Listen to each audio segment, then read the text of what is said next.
बिस्मिल्लाहिर्रहमानिर्रहीम। मेरा नाम डॉक्टर तौहीद कमर है और आज हम ह्यूमन डेवलपमेंट एंड लर्निंग को पढ़ने जा रहे हैं। कोर्स कोड 8610 है। लेक्चर हमारा फर्स्ट है। आगाज करते हैं हम फर्स्ट स्लाइड से और वो आप लोगों के पास ग्रोथ है। ग्रोथ क्या होती है? आम जुबान में हम जब ग्रोथ की हम बात करते हैं तो ग्रोथ का जो मतलब होता है वो बढ़ोतरी होता है। तो यहाँ भी जानने की कोशिश करते हैं हम कि वाकई इधर भी हमारे पास साइकोलॉजी के अंदर ग्रोथ का मतलब वही लिया गया है जो हम रोज़मर्रा की ज़िंदगी में हम ग्रोथ वर्ड को यूज़ करते हैं। साइकोलॉजी आपको ये बताती है कि ग्रोथ जो है वो आपकी बढ़ोतरी है, और वो जो बढ़ोतरी है वो क्वांटिटेटिव वाइज है कि अगर आप एज अ ह्यूमन ग्रो कर रहे हैं क्वांटिटेटिव वाइज तो साइकोलॉजी कहती है कि ह्यूमन की ग्रोथ हो रही है। अब क्वांटिटेटिव वाइज ग्रोथ से क्या मुराद है? मिसाल के तौर पर जब एक बच्चा दुनिया में आता है तो उसका हाथ का साइज समाल होता है, बिल्कुल है उस इंसान का सबसे हाथ का जो छोटा साइज है उस एज में होगा जब वो बच्चा दुनिया में आएगा। जैसे जैसे वो बच्चा बड़ा होता जाएगा उसका हाथ का साइज बढ़ता जाएगा और एक एज तक बढ़ते बढ़ते फिर उसके पास स्टॉप कर जाएगा। इस तरह जिस्म के बाकी भी जितने अज़ा हैं उनका साइज का बढ़ना, उनके वेट का बढ़ना, उनकी हाइट का बढ़ना, उनकी लेंथ का बढ़ना, ये सारी की सारी चीज़ें जो हैं ग्रोथ के अंदर आती हैं। तो ओवरऑल सिंपली आप जब हम वर्ड यूज़ करते हैं क्वांटिटेटिव वाइज, क्वांटिटेटिव का मतलब नंबर होता है। नंबर जो है आपके पास वो साइज में भी बड़ा हो रहा है, वेट में भी बड़ा हो रहा है, हाइट में भी बड़ा हो रहा है, तो हम कह रहे हैं कि ग्रोथ हो रही है।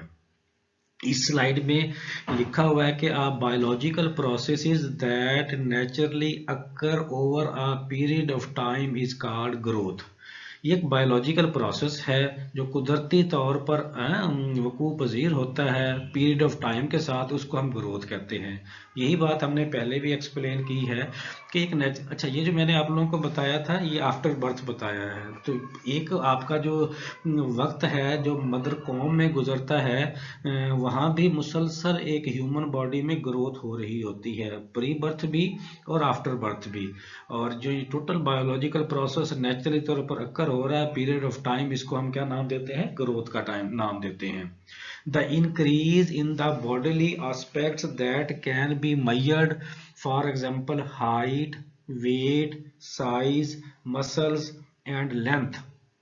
तो ये ग्रोथ को डिफाइन किया गया है विद रेफरेंस, आपके पास यहाँ पे कोड किया हुआ है वॉल फॉल्क है 2019। ये जो ब्रैकेट में इस तरह से जब हम लिखते हैं तो जो आपके रिसर्च शुदा मटेरियल होता है जो ऑथेंटिक माना जाता है, चाहे वो आर्टिकल हो, चाहे वो रिसर्च पेपर हो, चाहे वो थीसिस हो, तो वहाँ से जब हम कोई मटेरियल लेते हैं या कोई ऑथेंटिक बुक हो तो जो हम फिर उसे कोड करते हैं, तो कोड करने का तरीकाकार यही होता है कि उस ऑथर का नेम और किस ईयर में वो मटेरियल पब्लिश हुआ, ऑथर नेम कॉमा ईयर। जैसे 2014 में ये डेफिनेशन किसी जगह लिखी गई तो जहाँ से भी लिखी गई वहाँ से जब हम लेंगे तो उसका ऑथर का नाम लिखेंगे और उस मटेरियल का ईयर लिखेंगे।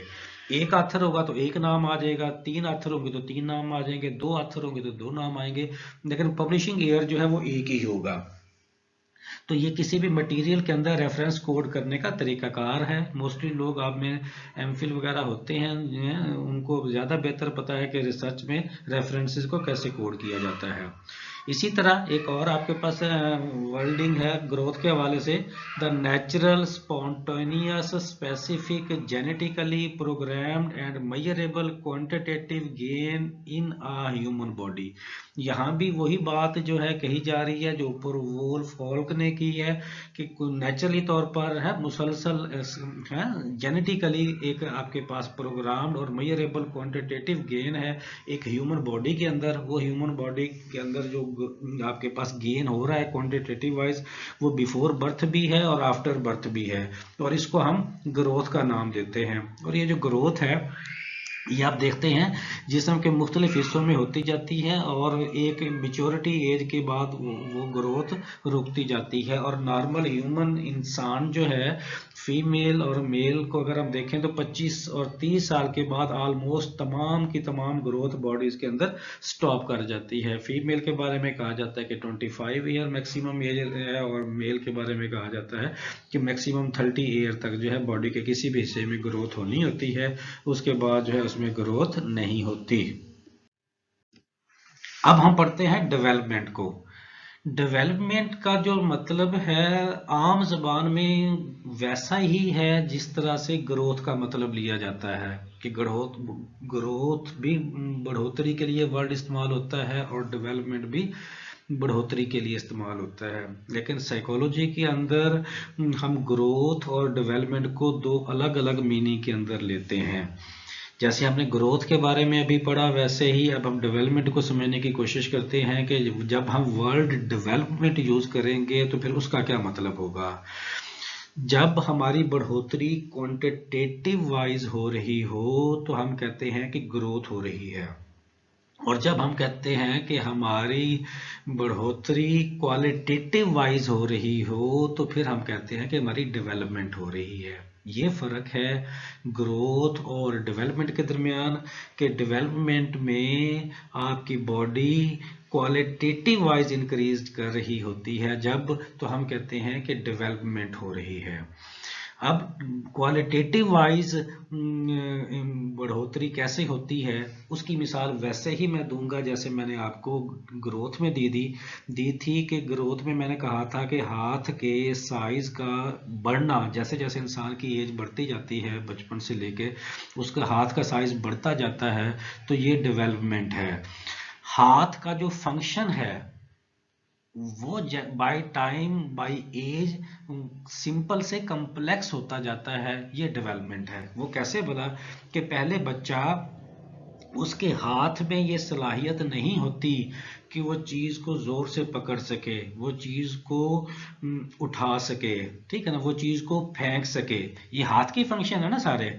लेकिन फिर क्या होता है कि पहले बच्चा जो है वो देखे आप बच्चे के हाथ में अपनी फिंगर दे तो उसे ग्रैब करता है, जोर से पकड़ने की कोशिश करता है जितनी उसकी कैपेसिटी होती है, लेकिन वो इतना जोर के नहीं दबा सकता कि आपकी चीखें निकल जाएं। बड़े जब आपका हाथ दबाते हैं, कभी आपका हाथ है अपने किसी बहन भाई के हाथ में आ जाए और उसे गुस्सा हो आपके ऊपर तो वो आपकी चीखें भी निकलवा सकते हैं। तो और लेकिन बच्चे को गुस्सा भी होगा, कुछ भी होगा, तो वो ऐसा नहीं कर सकेगा क्योंकि अभी उसमें इतनी शिद्दत नहीं है, उसके हाथ में पावर कह ले कि नहीं है। फिर जैसे जैसे एज बढ़ती जाती है वो चीज़ को ग्रिप भी करता है, पहले छोटी चीज़ को ग्रिप करेगा, फिर लाइट को, फिर हैवी को, फिर वो चीज़ को, सादा चीज़ को उठाएगा, थोड़े वजन वाली चीज़ को उठाएगा, फिर ज़्यादा वजन वाली चीज़ को उठाएगा, फिर वो थ्रो करेगा, फिर थ्रो उसकी पहले थोड़े फासले पे जाएगी, फिर ज़्यादा फासले पे जाएगी। ये जो हाथ का फंक्शन बेहतर से बेहतर होता जा रहा है, इंप्रूव होता जा रहा है, इसको डेवलपमेंट कहते हैं। और ये जो हाथ का फंक्शन है इसकी फिर कोई एज नहीं है, ये इसको जैसे जैसे आप इस्तेमाल करते जाएंगे किसी भी काम के हवाले से, उसके हवाले से जैसे जैसे आपका एक्सपीरियंस ज़्यादा होता जाएगा, आपके हाथ के फंक्शन की डेवलपमेंट बढ़ती जाएगी और ये डेवलपमेंट टिल टू डेथ तक चलती रहती है। इसके लिए कोई एज की बाउंडिंग नहीं है। उम्मीद है कि आप लोगों को बात समझ आ गई होगी। इसी तरह बाकी जिस्म के ऑर्गन्स की बात हो रही है कि जिस्म का किसी भी ऑर्गन का क्वालिटेटिव वाइज ग्रो करना डेवलपमेंट कहलाता है। इस स्लाइड में क्या लिखा हुआ है, it is process of function and physical maturation of an individual. It is progress, increase in skill and capacity of a function. तो वही बात जो मैंने आपको अभी सारी एक मिसाल के जरिए समझाने की कोशिश की है कि ये वो प्रोसेस है, प्रोसेस ऑफ फंक्शन है और फिजिकल मैच्योरेशन है किसी भी इंडिविजुअल की, जिसमें उसकी कोई स्किल या उसकी कैपेसिटी या उसका फंक्शन है मुसलसल प्रोग्रेसिव उसमें इंक्रीजमेंट होती जा रही है। आपने कभी सुना है ना कि इस बंदे का इस काम में इतने साल का तजुर्बा है, वो क्यों कहता है? क्योंकि हम मेंटली तौर पर ये एक्सेप्ट करते हैं कि जिस इंसान का स्किल के हवाले से, कैपेसिटी के हवाले से जितना ज़्यादा तजर्बा होता जाएगा, वो इंसान उतना ज़्यादा उस काम में उसका निखार आता जाता है, वो इंसान उतना ज़्यादा कीमती होता जाता है। इसलिए कोई भी काम, अपना काम करने वाला इंसान जब अपने काम को पोर्ट्रेट करता है तो वो साथ अपना तजुर्बा ज़रूर गिनवाता है, और देखने वाले को पता लगता है कि वाकई जब एक इंसान का इतना तजुर्बा होगा तो वाकई उसके काम में निखार होगा, काम में एक झलक नजर आएगी कि उसकी क्वालिटी ऑफ वर्क के हवाले से।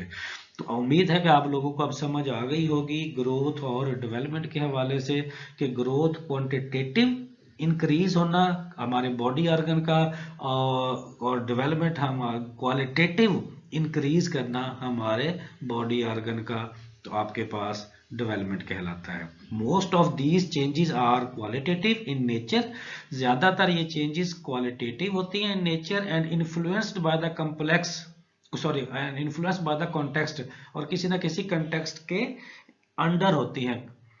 मिसाल के तौर पर चेंजेस इन बिहेवियरल, जैसे बिहेवियर में चेंज आना। अभी जो बिहेवियर का साइज नहीं बढ़ता, लेकिन बिहेवियर जो है वक्त के साथ साथ हमारा इंप्रूव होता है, बेहतर होता है, मेच्योर होता है, सिंपल टू कम्प्लेक्स होता है।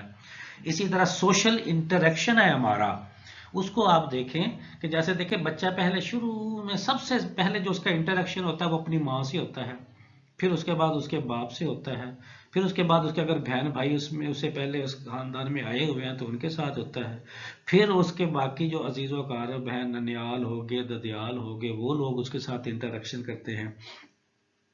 फिर वो जैसे थोड़ा सा बड़ा होता है तो फिर वो अपने घर से बाहर दरवाजे से निकलता है और अपने मोहल्ले के एज ग्रुप के लोग जो पीयर ग्रुप के होते हैं उनके साथ इंटरेक्शन करता है। फिर मॉरल आपके पास इसी तरह सोशल इंटरेक्शन जो है उसका होता जाता है। फिर आप मॉरल की बात कर लें तो मोरालिटी के हवाले से भी ऐसे ही है कि 6-7 साल तक जैसे हमारा मजहब भी कहता है कि बच्चा मासूम होता है, तो हम मोरालिटी की बात की तरबियत तो बच्चे की ज़रूर करते हैं, उसमें पॉजिटिव और नेगेटिव नहीं ढूंढते।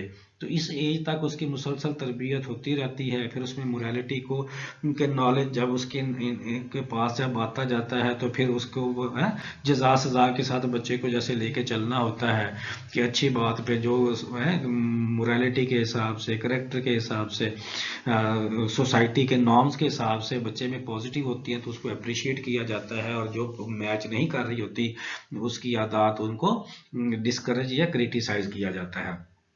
तो जो मॉरल वैल्यूज है वो भी देखो बच्चा सादा से कम्प्लेक्स की तरफ सीखता जाता है, मूव करता जाता है। जैसे जैसे उसकी एज बढ़ती जाती है मोरालिटी की अंडरस्टैंडिंग उसे ज्यादा होती जाती है। इसी तरह इंटेलेक्चुअल एस्पेक्ट्स है, इंटेलेक्चुअल जो आपकी मेमोरी है, थॉट्स हैं, इमोशंस हैं, ये सारी आपके पास इंडिविजुअल इंटेलेक्चुअल के अंदर आ जाती हैं किसी भी इंडिविजुअल के। और वो देखें आप पहले हम बच्चे को जो है सादा चीजें अंडरस्टैंड करवाने की कोशिश करते हैं, उसकी मेमोरी बनाने की कोशिश करते हैं, उसकी बेस बनाने की कोशिश करते हैं। फिर वो आहिस्ता आहिस्ता जैसे जैसे बड़ा होता जाता है तो फिर उसके आगे जो है वो नॉलेज के ढेर लगाए जाते हैं, उसको अंडरस्टैंड करता जाता है, पढ़ता जाता है और आगे बढ़ता जाता है और अपनी इंटेलेक्चुअल एबिलिटीज को प्रमोट करता जाता है। Overall, these changes result in better adaptive, organized and complex human behavior। ये पे जितने भी इस स्लाइड्स के अंदर हमने एरियाज पढ़े हैं, बिहेवियरल पढ़ा, सोशल पढ़ा, मॉरल पढ़ा, इंटेलेक्चुअल पढ़ा, तो ये वक्त के साथ साथ क्या है इनमें चेंजेस आती जाती हैं और बेहतर से बेहतर अडॉप्टिव, ऑर्गेनाइज्ड और कम्प्लेक्स ह्यूमन बिहेवियर होते जाते हैं।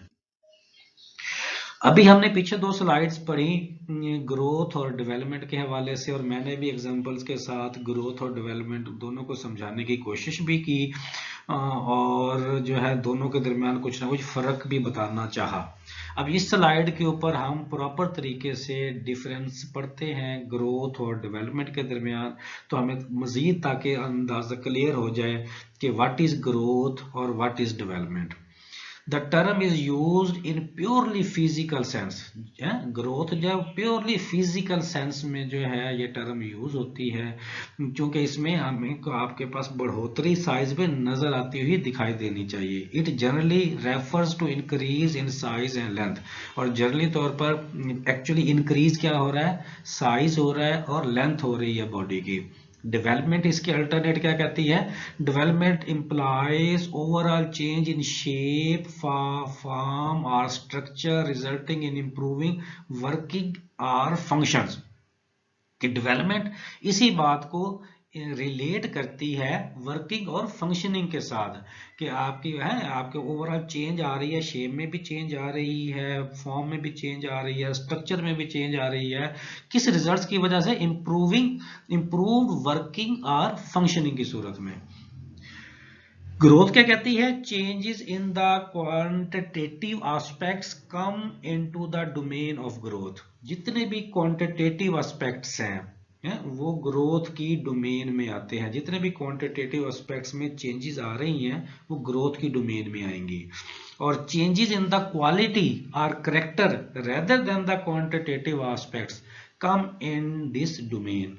और डेवलपमेंट के अंदर जो चेंजेस किस फॉर्म में आती है? क्वालिटेटिव फॉर्म में है, और character rather than quantitative aspects. इस तरह की जो डोमेन में आपके पास आ रही है चीजें वो आपके पास डेवलपमेंट कहलाती हैं। Growth does not continue through out the life. हमने इसको पहले भी कहा था कि मेच्योरिटी एक एज में जाके ग्रोथ स्टॉप कर जाती है। तो growth does not continue through out the life, it stops when maturity has come attain. ये उस वक्त तक चलती है जब तक आप किसी भी बॉडी ऑर्गन्स के हवाले से मेच्योरिटी नहीं हो जाती। जैसे ही मेच्योरिटी आपके पास अटेन होती है आपके पास ग्रोथ स्टॉप कर जाती है। डेवलपमेंट क्या कहती है? इसके alternate is a wider and comprehensive term and refers to overall changes in the individual. It continues throughout life and is progressive. तो डेवलपमेंट ग्रोथ के अल्टरनेटिव क्या है जी? कि overall changes in the individual आपके पास comprehensive आपके पास होती हैं और ये थ्रू आउट द लाइफ चलती रहती है।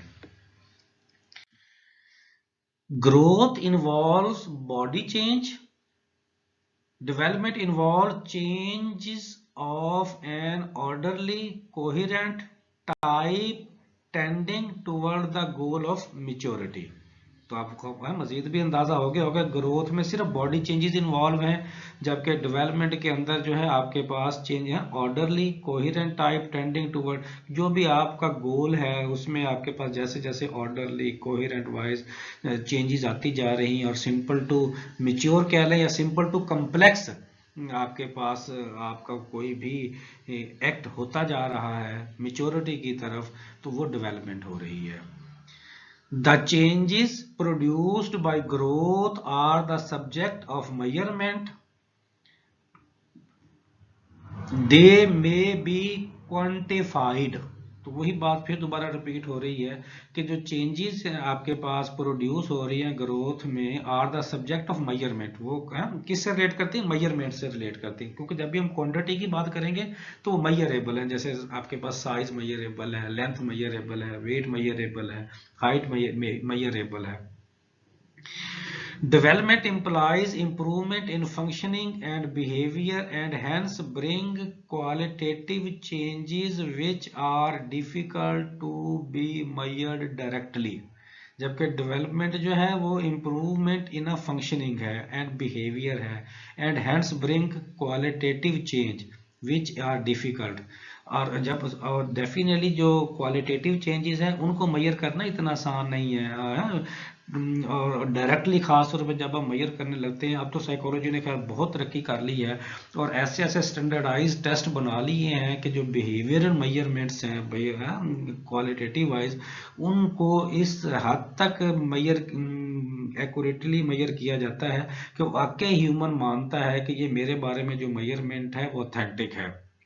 इसलिए ये सब्जेक्ट बहुत ज़्यादा ग्रो कर रहा है। लेकिन फिर भी क्वांटिटेटिव मेजरमेंट सीधी सीधी है, उसके लिए मेजरमेंट इक्विपमेंट्स ऑपरेटर्स बने हुए हैं, जैसे किलोग्राम के बने हुए हैं, मीटर के बने हुए हैं, ठीक है ना आपके पास। तो उस इंस्ट्रूमेंट को हम उठाते हैं, वो हम मेजरमेंट कर लेते हैं। लेकिन इनके लिए आपको टेस्ट डेवलप करने पड़ते हैं, खासतौर पर जब हम ओवरऑल बिहेवियर की बात करते हैं। बिहेवियर में फिर सारी चीज़ें आ जाती हैं और फिर उसके बाद उनको हम मेजर करते हैं। बट फिर भी ये मेजरेबल हो गई है डेवलपमेंट, इसीलिए साइकोलॉजी को साइंस का स्टेटस मिल गया है। तो हम यहाँ पे चूंकि वर्ड साइकोलॉजी नहीं है, ह्यूमन डेवलपमेंट एंड लर्निंग है, तो इसको आप इस नाम से भी याद कर सकते हैं। Development is also possible without growth. Development जो है वो ग्रोथ के बगैर भी पॉसिबल है। जो ग्रोथ किसी भी बॉडी में हो रही है उसमें चांस यही है कि उसकी वर्क के साथ साथ डेवलपमेंट भी होती है। लेकिन हमारी बॉडी के कुछ ऑर्गन्स ऐसे भी हैं फंक्शन जिसकी डेवलपमेंट होती जाती है, लेकिन उसका साथ ग्रोथ का ताल्लुक नहीं होता। डोमेन्स ऑफ डेवलपमेंट, 3 तरह के जो डेवलपमेंट है ओवरऑल एक इंसान ह्यूमन बॉडी में होती हैं। तो आपको जो ब्लू एरो है उसमें लिखी हुई हैं तीनों areas: physical domain, cognitive domain, social emotional domain. Physical domain, physical में हमारा ओवरऑल सारा बॉडी स्ट्रक्चर आ रहा है जो हम एक दूसरे को दिखाई दे रहे हैं। कॉग्निटिव जो हमारे ब्रेन के अंदर चल रहा है उसको हम कॉग्निटिव डोमेन का नाम देते हैं। हमारी अंडरस्टैंडिंग, हमारी मेमोरी, हमारी रीजंस, हमारी लॉजिक है, तो वो सारी कॉग्निटिव डोमेन के अंदर आती हैं। और सोशल इमोशनल डोमेन में हमारे रिलेशनशिप आ जाते हैं, ठीक है ना, हमारी इमोशंस आ जाती हैं, ये सारे आपके पास जो है फीलिंग्स, थॉट्स, ये सारी चीज़ें जो हैं वो सोशल इमोशनल डोमेन्स के अंदर आ जाती हैं। तो इस स्लाइड में क्या लिखा हुआ है? Physical domain, physical development is defined as the biological change that occur in the body and brain, include changes in size and strength, integration of sensory and motor activities।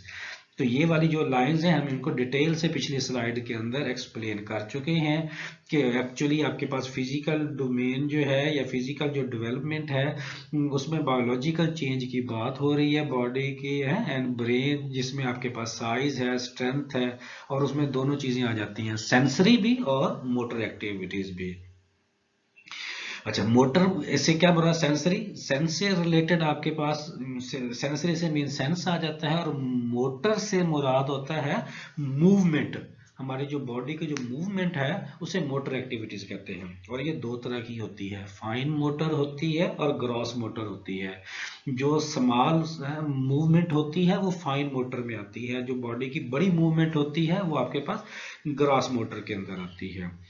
दूसरी डोमेन है cognitive domain. Cognitive development is defined as the changes in the way we think, understand and reason about the world. कि cognitive development से मुराद यह है कि जैसे जैसे एक इंसान ग्रो करता जाता है वो जिस तरह से दुनिया को थिंक करता है, अंडरस्टैंड करता है और लॉजिक रखता है, और उसकी लॉजिक, ये इन तीनों चीज़ों में जैसे जैसे चेंज डेवलप होती जा रही है दुनिया के हिसाब से, वर्ल्ड के हिसाब से, तो हम कहते हैं कि ये कॉग्निटिव डेवलपमेंट हो रही है। इसी तरह social emotional domain, social emotional development is defined as the change in the way we connect to the other individual. जिस तरह से हम दूसरे लोगों के साथ इंटरेक्ट करते हैं, दूसरे लोगों के साथ कनेक्ट करते हैं, ये सोशलाइजेशन हो रही है। And express and understand emotions, और जब हम दूसरों के साथ इंटरेक्ट होते हैं तो हम अपनी इमोशंस और दूसरों की इमोशंस को भी अंडरस्टैंड भी करते हैं और एक्सप्रेस भी करते हैं। अब देखो, जब आप इंटरेक्शन करते हैं तो आगे आगे आपके जो पीपल होते हैं वो डिफरेंट स्टेटस में होते हैं। कोई आपका टीचर है, कोई आपके पेरेंट्स हैं, कोई आपके बहन भाई हैं, कोई आपके दोस्त हैं, कोई आपके जानने वाले हैं, कोई आप लोगों के लिए अननोन है, तो कोई आपके दोस्त हैं। तो आप फौरन उसी तरह के मिजाज में आते जाते हैं। पेरेंट्स के साथ बात करनी होती है तो थोड़ा सा फॉर्मल भी होते हैं, थोड़ा सा इनफॉर्मल भी होते हैं। बहन भाइयों के साथ टोटली इनफॉर्मल होते हैं, दोस्तों के साथ भी बिल्कुल इनफॉर्मल होते हैं, असाज़ा के साथ भी फॉर्मल और इनफॉर्मल दोनों तरीके से जो है आपका जो बिहेवियर है वो चलता है। तो उसी के हवाले, उसी तरह से आप फिर जिस तरह का रिलेशनशिप होता है उसी तरह की आपकी अंडरस्टैंडिंग होती है और उसी तरह की इमोशंस एक दूसरे के साथ शेयर होती हैं। यहाँ पे इस स्लाइड में एक वर्ड यूज हो रहा है बार बार, ये तीनों में देखें, फिजिकल डोमेन में भी फिजिकल डेवलपमेंट लिखा, कॉग्निटिव डोमेन में भी कॉग्निटिव डेवलपमेंट लिखा, सोशल इमोशनल डोमेन में भी सोशल इमोशनल डेवलपमेंट लिखा। तो यहाँ पे कंफ्यूज ना हो जाइएगा कि यहाँ पे जब हर जगह पे डेवलपमेंट लिखा जा रहा है और फिजिकल डेवलपमेंट में सिर्फ साइज की बात हो रही है तो ये कंट्राडिक्ट नहीं हो जाएगा पीछे बार। मैंने आपको जैसे पहले कहा कि डेवलपमेंट और ग्रोथ एक ही तरह की मीनिंग देते हैं। ठीक है ना। लेकिन जब हम दोनों के दरमियान फर्क करेंगे तो क्वांटिटेटिव और क्वालिटेटिव के हिसाब से करेंगे। अदरवाइज इन जर्नल जो बढ़ोतरी के लिए वर्ड इस्तेमाल होना है वो डेवलपमेंट होना है, ना कि ग्रोथ होना है। जब भी आपके पास कुछ इम्प्रूवमेंट हो रही होगी, चाहे वो क्वांटिटेटिव वाइज हो रही हो चाहे क्वालिटेटिव वाइज हो रही हो, रिदम के अंदर, सेंटेंस के अंदर जो वर्ड यूज होना है वो डेवलपमेंट यूज होना है। पढ़ ली हमने, कॉग्निटिव डोमेन पढ़ ली हमने, सोशल इमोशनल डोमेन पढ़ ली। अब हम पढ़ते हैं core features of emotional development. Emotional development को थोड़ा सा मजीद एलेबोरेट करते हैं, सबको तो नहीं किया हुआ क्योंकि फिजिकल को हमने पहले भी डिस्कस कर लिया है। The core features of emotional development include the ability of a child, कौन कौन से हैं? Identify and understand their own feeling. अगर आप चाहते हैं कि बच्चे में इमोशनल डेवलपमेंट हो, इमोशनल डेवलपमेंट का मतलब है वक्त के साथ साथ उसकी इमोशंस में बेहतरी आए। इमोशंस में सिंपल से जब वो कम्प्लेक्स की तरफ जाएगा तो अकॉर्डिंग टू नॉर्म्स और सोसाइटी के मुताबिक बच्चा ग्रो करे। तो इसके लिए ज़रूरी है कि आइडेंटिफाई करें और अंडरस्टैंड करें देयर ओन फीलिंग, कि बच्चे को आपने इस तरह से नर्चर करना है, इस तरह से तरबियत करनी है कि बच्चा अपनी फीलिंग्स को अंडरस्टैंड भी करता हो और आइडेंटिफाई भी करता हो।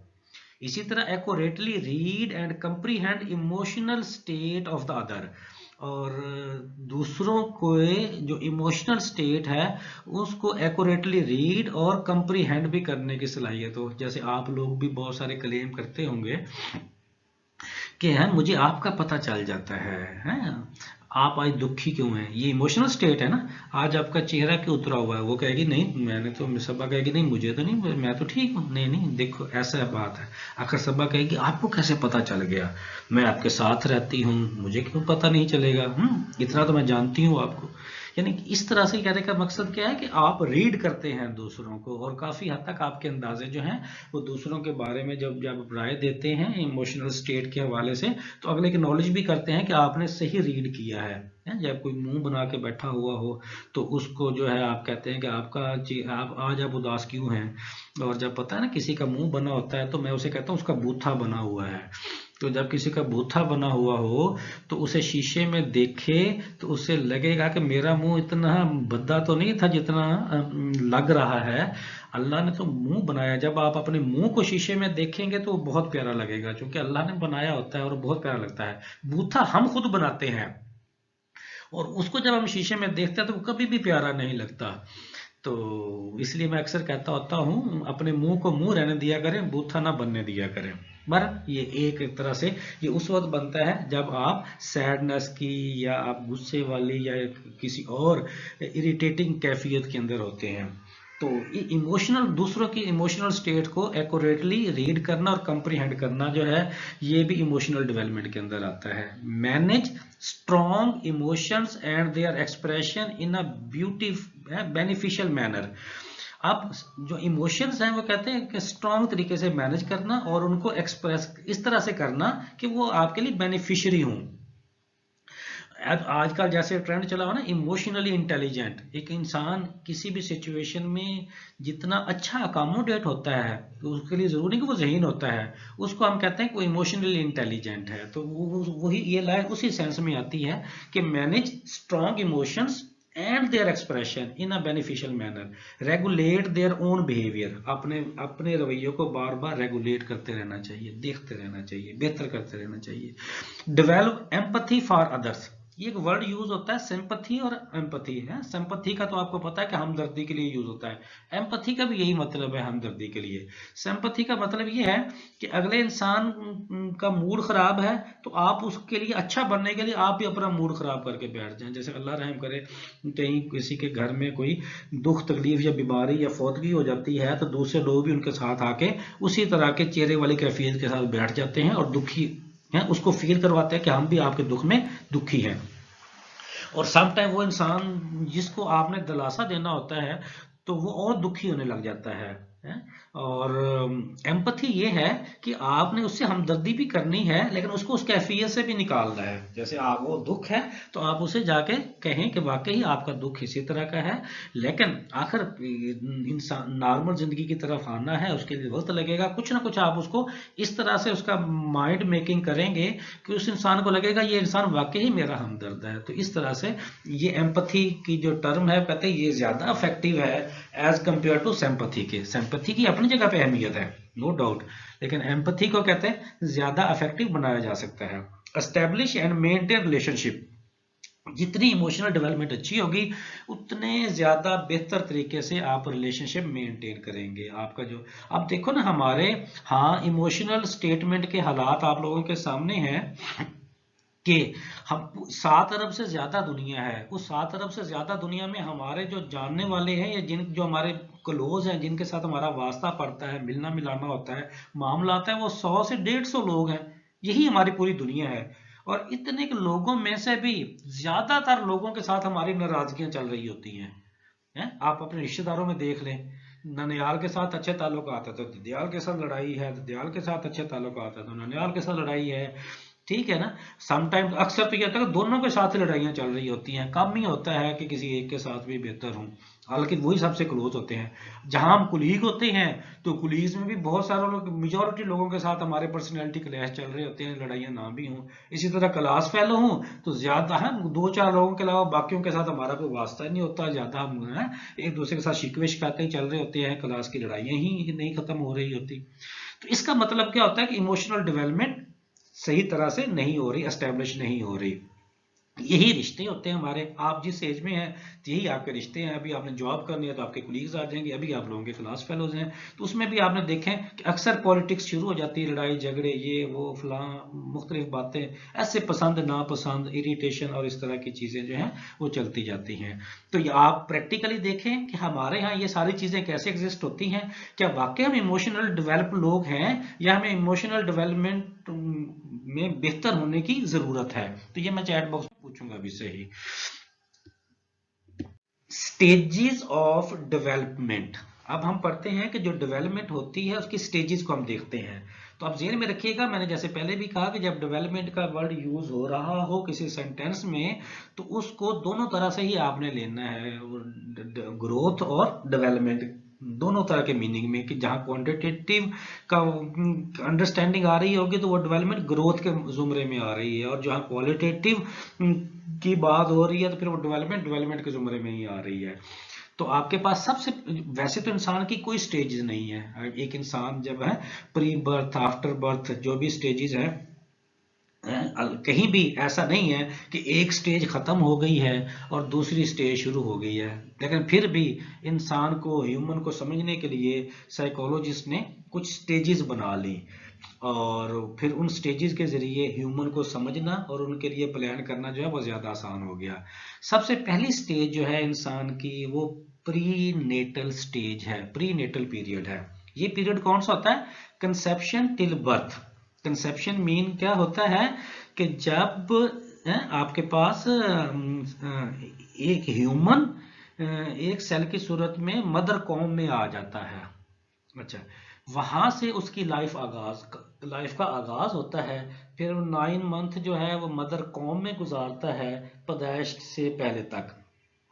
अब ये जो आपके पास कंसेप्शन यानी फर्स्ट डे से लेकर और 9 मंथ का पीरियड जो मदर कॉम में गुजार रहा है, इसमें वो कहता है क्या कैरेक्टरिस्टिक्स है, बहुत रैपिड चेंजेस होती हैं। कभी आप प्री नेटल को पढ़ें, अगर आप कुछ लोग आप में से मैरिड हैं तो उनका तो प्रैक्टिकल एक्सपीरियंस और एक्सपोजर भी होया होगा, खासतौर पर फीमेल के हवाले से, कि एक आपके पास बच्चा जो है उसकी कितनी रैपिडली बॉडी के अंदर जो है वो ग्रोथ हो रही होती है। तो इसमें बहुत रैपिड चेंजेस आती हैं, एक सेल फिर मल्टी सेल, फिर हम आपके पास है पहले एक सेल में कुछ भी नहीं होता, फिर उसमें ब्रेन डेवलप होना होता है, ऑर्गन डेवलप होने होते हैं, बॉडी स्ट्रक्चर डेवलप होना होता है, जेंडर डेवलप होना होता है। ये फिर सारी चीजें दिनों में और महीनों में जो है वो अपडेट होती जाती हैं, बढ़ती जाती हैं। तो बहुत रैपिड चेंजेस आती हैं। Transformation of single cell into human body, वही बात मैंने आप लोगों को शेयर कर दी है कि एक सेल से पूरी ह्यूमन बॉडी मुकम्मल होना, ये 9 मंथ के अंदर ये सारा का सारा प्रोसेस हो जाता है। बाद में आके इंसान दुनिया में बड़ा होता रहता है ना, फलता फूलता रहता है, लेकिन उसकी बॉडी, ह्यूमन बॉडी तो मुकम्मल हो जाती है ऑर्गन्स के हवाले से। तो ये प्री नेटल पीरियड है। और ये कितने मंथ, इसमें टाइम नहीं लिखा हुआ है। टिल बर्थ में नॉर्मली जो है आपके पास एक नॉर्मल बर्थ 9 मंथ में होती है। इन्फेंसी एंड टोडलरहुड, फिर उसके बाद आपके पास जो स्टेज है दुनिया में आने के बाद, आफ्टर बर्थ से लेकर 2 साल तक का जो पीरियड है, साइकोलॉजिस्ट उसे टोडलरहुड कहते हैं, इन्फेंसी और टोडलरहुड। इस एज में क्या क्या कैरेक्टरिस्टिक्स होती हैं? इस एज में बच्चा बहुत ज्यादा डिपेंडेंट होता है। आप देखें उसका खाना पीना, उठना बैठना है, टॉयलेट ट्रेनिंग, इस तरह सारी की सारी चीजें, ड्रेसिंग चेंज, टोटल का टोटल जो है वो अपने पेरेंट्स के ऊपर या अपने जो उसका जो होता है केयर गिवर, उसके ऊपर डिपेंडेंट होता है। साफ सारा पेरेंट्स ही होते हैं। अल्लाह रहम करे किसी के पेरेंट्स दुनिया से कोई है चला ना जाए तो साफ सारा उसका फिर कोई और अपना उसकी निगहदाश्त करता है। तो इसलिए केयर गिवर का वर्ड यूज किया। एक्सेप्शनल केसेस भी जैसे होते हैं। लेकिन देखिए छोटा बच्चा जो है जब दुनिया में आता है तो कुछ अरसा तक वो टोटल बड़ों के ऊपर डिपेंडेंट होता है। और उसकी जो उसमें फिर उसकी फिजिकल स्टार्ट होती है, intense physical, cognitive and social emotional, तीनों जो डेवलपमेंट हमने पढ़ी थी वो आपके पास स्टार्ट हो जाती हैं। डेवलपमेंट होना फिजिकल में भी, कॉग्निटिव में भी और सोशल इमोशनल में भी। मिसाल के तौर पर वो कहता है, शुरू का जो बच्चा है ना वो अल्फाज को नहीं समझता, वो सिंबल्स को समझता है। जैसे साइकिल का कुछ, इसीलिए बच्चा जो है वो इस तरह वो आप उसकी जो कॉपियां होती हैं, किताबें होती हैं, वो तस्वीरों वाली होती हैं। वो तस्वीरों को, सिंबॉलिकली चीजों को देखता है और फिर उससे चीज का स्केच बनाता है। उसी से फिर उसकी थॉट्स बनती हैं, उसी से फिर उसकी लैंग्वेज बनती है। और आपको पता है बच्चा 2 साल की उम्र में जाके थोड़ा बहुत बोलना शुरू करता है। 8 माह में कोई एक आध लफ्ज बोलता है, लेकिन वो एक आध लफ्ज कभी बोल लिया कभी भूल गया। फिर करते कराते जो प्रॉपर एक सेंटेंस बच्चा बोलता है नॉर्मली, जो बच्चे आप कुछ इससे पहले भी बोल पड़ते हैं, ऐसी बड़ी बात नहीं है, एक्सेप्शनल केसेस होते हैं, कुछ इसके बाद भी बोलना शुरू करते हैं। लेकिन नॉर्मली 2 साल की एज में बच्चा अपना पहला सेंटेंस बोल लेता है सादा सा। और अगर बच्चा ना बोल पाए तो फिर वालिदैन डेफिनेटली थोड़ा सा परेशान होते हैं और उसके लिए फिर जो भी उसके हवाले से किसी से जो गाइडेंस लेनी, चेकअप करवाना, उसके हवाले से फिर वो मशवरा करते हैं। तो इस एज में बच्चे की सिंबॉलिक थॉट्स डेवलप होती हैं, लैंग्वेज डेवलपमेंट हो रही होती है और सोशल लर्निंग हो रही होती है।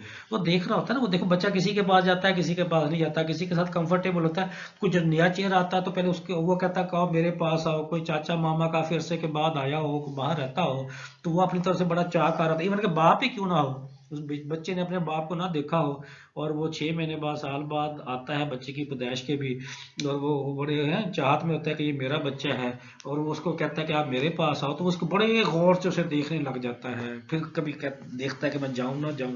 सम टाइम बच्चा चला जाता है पहले अटेम्प्ट में ही, और सम टाइम वो नहीं जाता, वो रोने लग जाता है। तो इस तरह से बच्चे की सोशल लर्निंग हो रही होती है। वो देखता है कि कोई उसको किस तरह से रिस्पॉन्स कर रहा है। तो ये आपके पास इन्फेंसी एंड टोडलरहुड है। उसके बाद की 2 साल के बाद का जो पीरियड स्टार्ट हो रहा है उसे कहते हैं early childhood pre school year. ये पीरियड जो है वो 2 से 6 साल का पीरियड है। ये बहुत ही इम्पोर्टेंट पीरियड है एक ह्यूमन की लाइफ। वैसे तो सारे ही लम्हे, सारे ही दिन जो है इंसान के अहम होते हैं, लेकिन पूरी जिंदगी का अगर कोई सबसे मेन पीरियड अगर आपने निकालना हो जिंदगी के हवाले से, उसकी डेवलपमेंट के हवाले से, तो वो 2 to 6 ईयर का पीरियड है। इसके ऊपर हम फिर आगे बात करेंगे इन डिटेल भी। यहाँ मैं फिर डिटेल में बात नहीं कर रहा, जस्ट उसकी अहमियत बता रहा हूँ। सेल्फ सफिशिएंट, काफी हद तक वो डिपेंडेंसी से इंडिपेंडेंसी की तरफ आता है। देखो वो है 2 साल के बाद वो थोड़े थोड़े अपने काम करने शुरू कर देता है, वो अपना अलग से खेलना शुरू कर देता है, ठीक है ना। वो चीजें उठाना, आना जाना, अपनी सोशलाइजेशन खुद डिसाइड करने लग जाता है। जैसे 2 से 3 साल होगा, 4 साल होगा, 2-3 साल का बच्चा जो है वो टॉयलेट ट्रेन होने लग जाता है, छोटा सा बटन अनबटन करने लग जाता है? इस तरह के, और अपना जूता ढूंढ के लाना, करना, पहनना, छोटे छोटे ऐसे काम जो इंडिपेंडेंसी वाले हैं वो करने लग जाता है। साइकोलॉजिकल एंड मोरल डेवलपमेंट भी होने लग जाती है। इससे पहले बच्चा कोई भी इस तरह की बात नहीं करता, लेकिन साइकोलॉजिकल एंड मोरल डेवलपमेंट यानी वो बात करता है और बात सुनता है, डिस्कशन नहीं करता इस एज में। लेकिन एक एंड पे अपना पॉइंट ऑफ व्यू सुन भी लेता है और उसका जवाब भी दे देता है, और समटाइम ऐसे ऐसे जवाब देता है या सवाल करता है, आप कहते हो कि इतने बच्चे को इतनी बड़ी बात कैसे पता, इतना बड़ा सवाल कैसे पूछ लिया। समटाइम बड़े उसकी बात पे हैरान भी हो जाते हैं। Considerable expansion in thought and learning, एक है काफी हद तक जो है बच्चे की थॉट्स में भी और लैंग्वेज में भी एक्सपेंशन हो जाती है। अगर मैं इसको कंक्लूड करूं 2 to 6 ईयर वाले में, तो साइकोलॉजी ये कहती है या मेडिकल साइंस ये कहती है कि बच्चा जब दुनिया में आता है तो उसकी जो ब्रेन डेवलपमेंट है, ब्रेन डेवलपमेंट के वाले से बात कर रहा हूं, वो 10% होती है फंक्शन के हिसाब से। 6 साल की उम्र तक बच्चे की ब्रेन डेवलपमेंट 90% तक मुकम्मल हो जाती है, 90% तक। इसका मतलब ये हुआ कि बच्चे की जो शख्सियत बननी है वो 6 साल की उम्र तक बन जाती है, जो पर्सनैलिटी बननी है वो 6 साल की उम्र तक बन जाती है। और जिस वक्त जो चीज बन रही होती है उसको उसी वक्त हैंडल किया जाए और डील किया जाए तो वो इंसान बहुत ज्यादा पॉलिश हो जाएगा। और जो इल्म उसे 4 साल में मिला, उसकी तरबियत आप 8वें साल जाके कर रहे हैं, तो वो फिर तरबियत उस अंदाज में कभी भी नहीं हो पाएगी। ये एजुकेशनलिस्ट कहते हैं। उसके बाद आपके पास मिडिल चाइल्डहुड है, आपके पास आ जाता है एलिमेंट्री स्कूल ईयर, 6 से 11 साल। यहां से बच्चे की पहली क्लास जो है वो शुरू हो जाती है और बच्चा छोटी छोटी जिम्मेदारियां लेना शुरू कर देता है। Increased responsibility, improved thoughts process and athletics ability, mastery of reading, writing and mathematical skill, increased self and social awareness। ये सारी चीजें फिर बच्चे के अंदर आती जाती हैं। ज्यादा डिटेल में फिर हम बात जो है वो हम बता चुके हैं, फर्दर भी आगे पे जब आएगा तो हम फर्दर भी इसे डिस्कस कर लेंगे। उसके बाद एडोलेसेंस आ जाती है, 11 से 18 साल की उम्र, जैसे आप टीनेजर कह रहे हैं। ये बेसिकली ट्रांजिशन है आपके पास बचपने से जवानी की तरफ, अडल्टहुड है। और इसमें बहुत रैपिड चेंज आती हैं। एक लड़की जो है, गर्ल जो है वो वुमेन का रूप ढाल लेती है, और एक लड़का जो है वो मेल मर्द का जो है वो रूप में ढलने लग जाता है। मसलन उसके जो बॉडी फीचर्स हैं वो लड़की के, गर्ल्स के वो वुमेन वाले डेवलप हो जाते हैं, और लड़के के देखे दाढ़ी मूछ आ जाती है और आवाज़ जो है वो भारी हो जाती है। दोनों चाहे लड़की हो या लड़का हो, उनकी पबर्टी की एज, जिसे हम सेक्सुअल एज कह लें या रोमांटिक एज कह लें, वो स्टार्ट हो जाती है, और अपोजिट जेंडर में अट्रैक्शन फील करना स्टार्ट कर देते हैं। अच्छा, इसमें यहां पे आके अब्स्ट्रैक्ट थिंकिंग डेवलप होती है। अब्स्ट्रैक्ट थिंकिंग कौन सी होती है? जो चीज सामने ना हो और उसका नॉलेज आपको रीजन की बेस के ऊपर कबूल करने लग जाए। जैसे रिलीजियस नॉलेज है, रिलीजन जो है वो आपके पास कई 100 साल पहले आपसे जो है वो दुनिया में आया, और वो नस्ल दर नस्ल चलता जा रहा है। उसकी समझ एक बच्चे को आप 11 साल या 9 साल के बाद शुरू हो जाती है। जैसे दीन ने तो 7 साल के बाद या 9 साल के बाद कहा कि उसके बाद बच्चे की मासूमियत की, उसके ऊपर जजा सजा जो है वो लागू हो जानी चाहिए। तो आपके पास जो है उसे अब्स्ट्रैक्ट थॉट्स कहते हैं, कि जो चीज फिजिकली सामने ना हो, अब्स्ट्रैक्ट उसकी अब्स्ट्रैक्ट थॉट लॉजिकल आपका जहन माने और उसको आपको कबूल करे। जैसे हम अल्लाह के ऊपर बिलीव करते हैं, नबी पाक सल्लल्लाहु अलैहि वसल्लम को बिलीव करते हैं, आखिरी किताब के ऊपर बिलीव करते हैं, उनके कहे हुए बातों के ऊपर यकीन करते हैं। तो ये अब्स्ट्रैक्ट थॉट्स होती हैं। Development of a strong believe system, general principles of child development.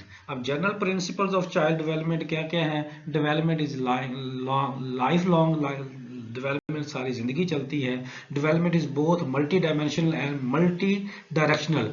Development जो है वो मल्टी डायमेंशनल भी होती है और मल्टी डायरेक्शनल भी होती है, क्योंकि तमाम हिस्सों में हो रही होती है कि इंडिविजुअल के। Development involve both gain and losses.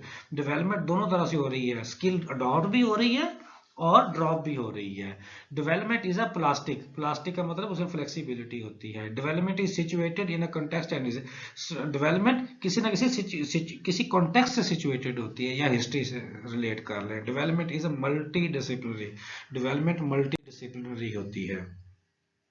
Issues या कंट्रोवर्सीज इन चाइल्ड डेवलपमेंट, कौन कौन से इश्यूज हैं या कंट्रोवर्सीज हैं चाइल्ड डेवलपमेंट के हवाले से? कि कुछ लोगों का ख्याल है कि आपके पास डेवलपमेंट जो है वो कंटिन्यूस होती है, कुछ लोगों का ख्याल है कि वो डिसकंटिन्यू। अभी इसके ऊपर कोई हतमी राय नहीं आई, बहरहाल ये ज़हन में रखिए कि कुछ लोग आपको कंटिन्यूस कहेंगे डेवलपमेंट, कुछ लोग डिसकंटिन्यूस कहेंगे, कुछ लोग कहेंगे सिंगल है, कुछ लोग कहेंगे मल्टीपल होती है, कुछ लोग कहेंगे कि आपके पास ये नेचर के ऊपर बेस करती है, कुछ लोग कहते हैं नर्चर के ऊपर। नर्चर क्या होती है? तरबियत। नेचर क्या होती है? फितरत। जिस फितरत पे इंसान दुनिया में आता है वो नेचर है। जिस तरह के माशरे में वो परवान चढ़ता है वो नर्चर है। स्टेबिलिटी वर्सेस प्लास्टिसिटी इसकी मिसाल है, वो भी हम देखेंगे आगे। Nature is often defined in this debate as genetic और hormone based behaviour traits and disposition, while nurture is mostly commonly defined as environment, cultural and experience। ये बात मैं आपको पहले बता चुका हूँ कि जेनेटिक वाइज जो होगी वो नेचर होगी और इन्वायरमेंटल वाइज जो होगी वो नर्चर।